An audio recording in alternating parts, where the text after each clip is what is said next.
Welcome on in, football fans. It's your boy Gsluke here with our DFS and prop preview for this week over there on the NFL schedule. It's week 9, about halfway through the season, and gonna make sure we get you ready for all of your exposure tomorrow in this video. With first off, a look at the Draftkings DFS side, 3 stacks that I'll be getting well over the field on for some leverage, trying to get a little bit different out there in our builds, and it can hopefully move us up there in those GPP lineups. And then afterwards, gonna focus on the prop side of things with our Underdog and Prize Picks exposure and 4 props that have already taken over there in slips.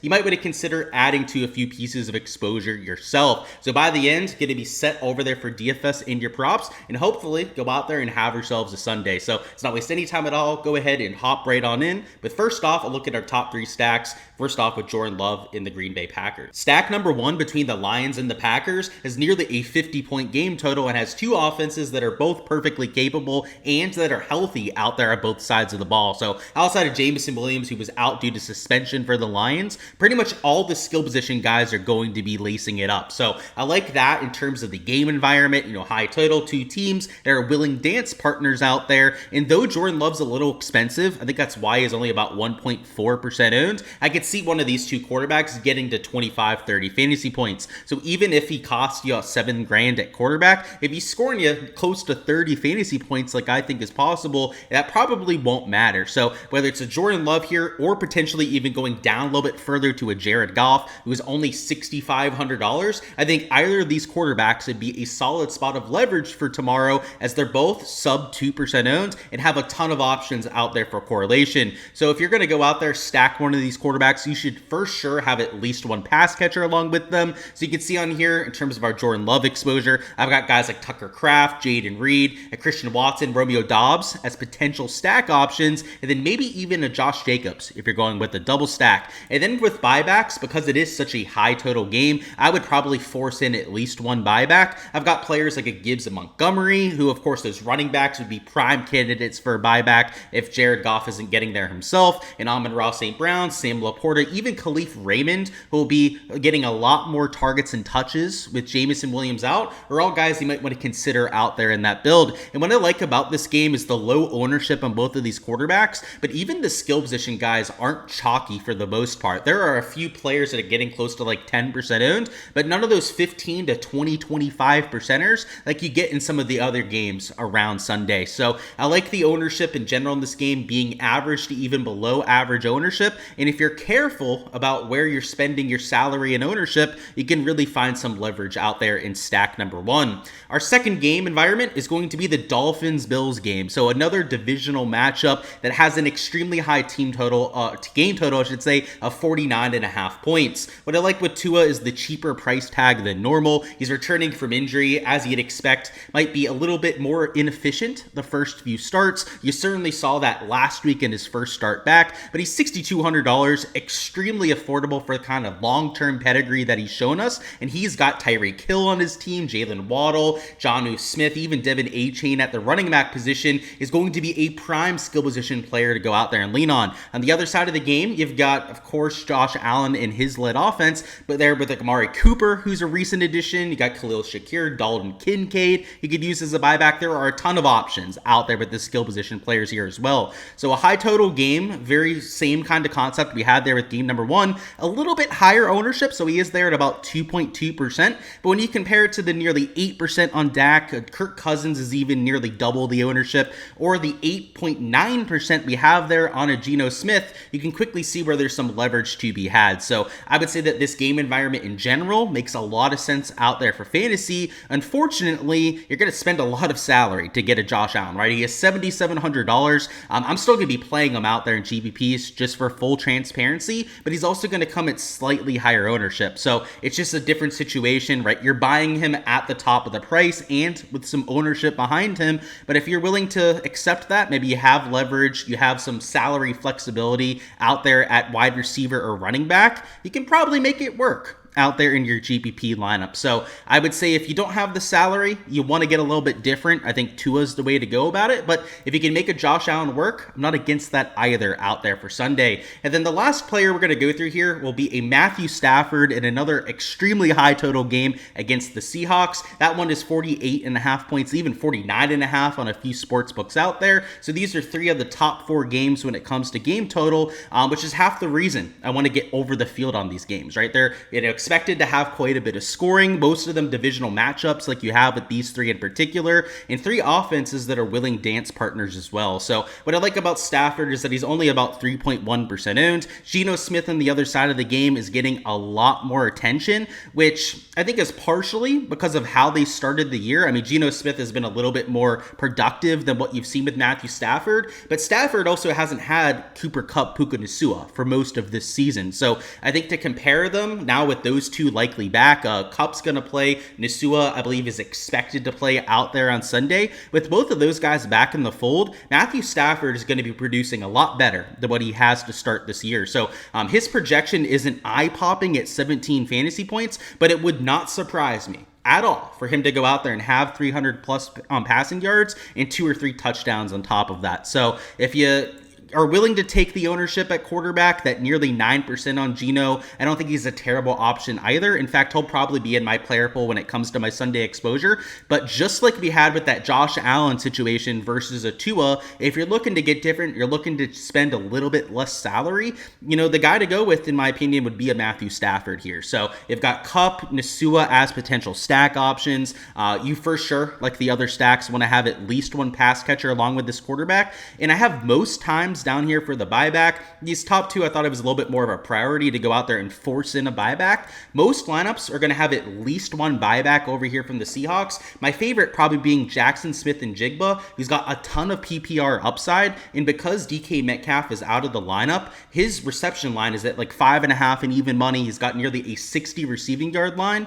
He's probably my favorite buyback if we had to go to a Seahawks player. But they've also got Noah Fant out of the lineup, so AJ Barner could be a cheap tight end if you want to save some salary. Jake Bobo, cheap wide receiver, you could use as a buyback over there for the Seahawks. So not only do I like the Matthew Stafford side, he's pretty cheap there at $5,700. You've got some buybacks over here for the Seahawks that are a lot cheaper than they should be, which makes this stack, this game environment, pretty cheap and easy to get over the field on. Is going to open up salary for an elite tier running back or wide receiver. So, if you're going with this expensive stack with Jordan Love, you're probably not taking a Derrick Henry at running back, for example. You're probably not able to take Jamar Chase out there at wide receiver.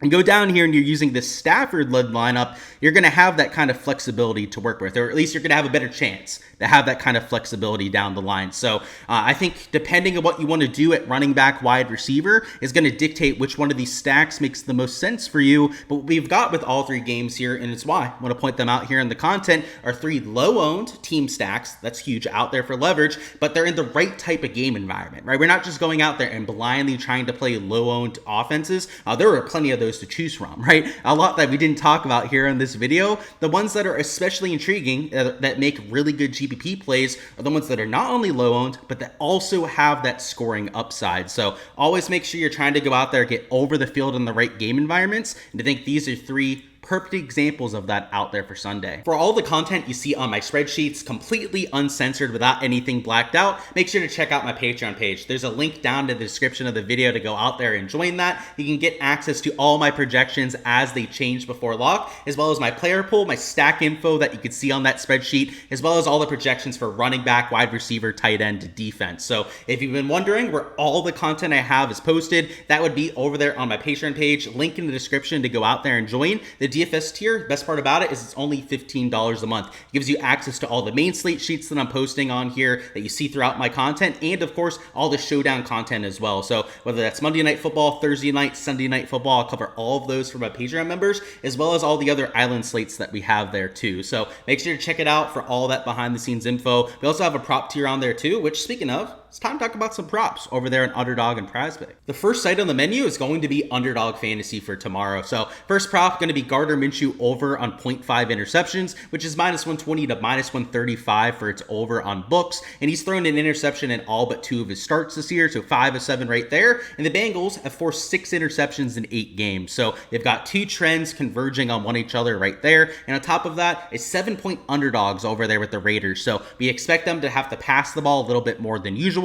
at playing from behind most likely. And on top of that, Minshew hasn't exactly been very safe with the football either. So I think that this is a solid over. Would not surprise me at all for this to have a multiplier here at some point, or maybe it's only going to pay you like 0.9x for the over. But as of right now, where it's got the even money payout out there for either side, I'll definitely mix in this over on 0.5 interceptions. Next prop is going to be this over on Devin A-Chain rushing plus receiving yards. He's at 88.5 over here on Underdog, and on sites like DK, he was at 90, even 92.5 at one point, and then FanDuel had him at 95.5 rushing plus receiving yards. So whether it's his over on rushing attempts, he was at 10.5 at like minus 130 over. His 4.5 receptions was minus 120 to minus 135 for his over on books. These sports books are pricing A-Chain to get the ball a lot, which would make sense as a Slate underdog against the Bills. He's still going to get some rushing usage, especially in the first half, but if they get behind, he's their clear receiving back over there on the Dolphins as well. So that's why I like this rushing plus receiving yards prop, as whether he's doing it on the ground or maybe with a big play through the air, I want to get all of that yardage and be able to take advantage of that wherever that ends up coming from. And because he got Tua back, we already talked about how much I like that offense here this weekend. I think in general that they're going to be a lot more productive, a lot more efficient there on the offensive side, which is huge for a running back like A-Chain in his yardage. He needs sustained drives to go out there and get the kind of touches that he'll need to get over this 88.5 yard line. And considering that it's at least 2 yards higher out there on most major books, if not a whole 6.5 yards, 7 yards higher over there on sites like FanDuel, I like the line value there as well. So a little bit of line value compared to the sportsbook out here on each props, and you get a normal 3x payout out here on this combination. So that's part of the reason why I went out there and mixed it in, but 2 pieces of value that I went out there and played for a 3x payout.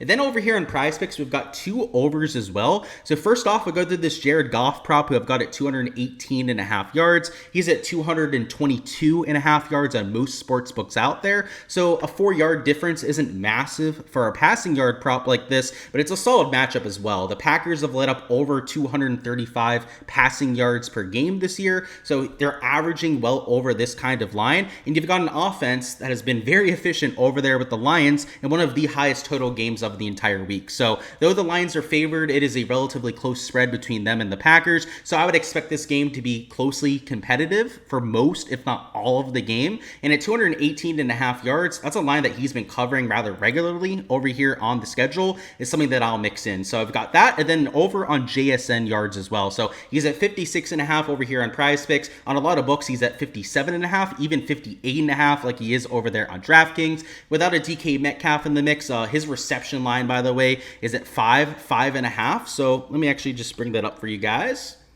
So he's at 5.5 right now over there on the Prize Picks side, and he's been averaging well over 10 yards per catch. So I think that this is a really solid over. Pretty much every sports book has him a little bit higher than this 56.5 line, which hasn't adjusted since the DK Metcalf news. He went from 4.5 receptions the whole way to 5.5 since that news, but his receiving yard line has gone up like 2 or 3 yards since that news came out. So obviously, one has been either over adjusted or under adjusted like you have here with the receiving yards, and considering that this is another one of those high total games, right? I mentioned Matthew Stafford and the Rams is one of my favorite stacking options of the week. The other side of that game, Geno Smith without DK Metcalf, if it's going to be a highly competitive, high total game like we have there, probably a lot of passing that's going along, and because DK Metcalf's out, JSN's going to get a lot of that usage. So I like that over there at 56.5. Sportsbook line value on all 4 of these props that we've taken. And yeah, perfect 3x payout out there on each one as well. So that's all I've got for the Week 9 main slate preview. Before you're hopping out of here, go ahead and smash that like button for me. And also comment down below who you got as the top scorer on the main slate for a chance to earn a free month on my Patreon page. Of course, that's where I'm posting all the DFS sheets that you see throughout my content